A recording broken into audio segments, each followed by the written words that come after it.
A question that I get asked very often is, what is the process of becoming a sister? Well, it's different with every religious community, but I'll tell you what our process is, just so you can get a general feel of how it goes. First of all, you have to look at the denominations, Roman Catholic or Episcopal. Both denominations have religious communities. Look up their core beliefs and see which one resonates with you in your deepest soul, and then start from there and start looking at the different religious communities within that denomination. You can find a listing of all of our religious communities in the Episcopal Church at caroa.net. It gives you a list of all the women's communities, the men's communities, and the mixed communities as well. If you see one that appeals to you and really reaches you on a gut level, contact the superior of that community. Say that you're interested in religious life and see if they have a search program. We have a search program on Zoom where women can come and discuss religious life with us twice a year.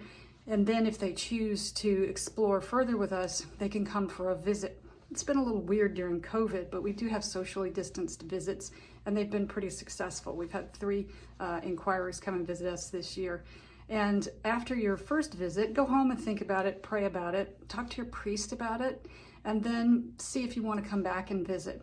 I tell people to visit at least 3 communities if at all possible. It's sort of like choosing a college. You have to see which one the people appeal to you, their charism, their mission appeals to you, and just the feel of the place, the vibe of the community. See if that appeals to you, and get as many people as you can to support you in your search as to whether or not you are going to become a brother or a sister. It's a search, and sometimes it leads in other directions.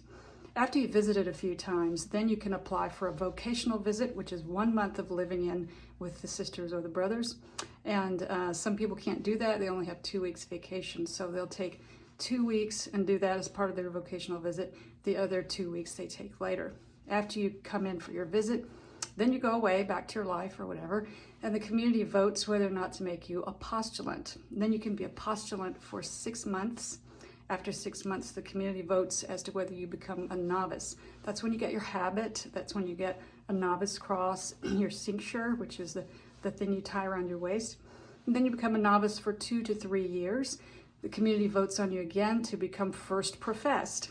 And after you become first professed, you're first professed for 2 to 3 years, and then you become life professed, which means you make a commitment to the community for life. It's a long process. It can be between 6 and 8 years. So I'm gonna have to do a part 2 on this one.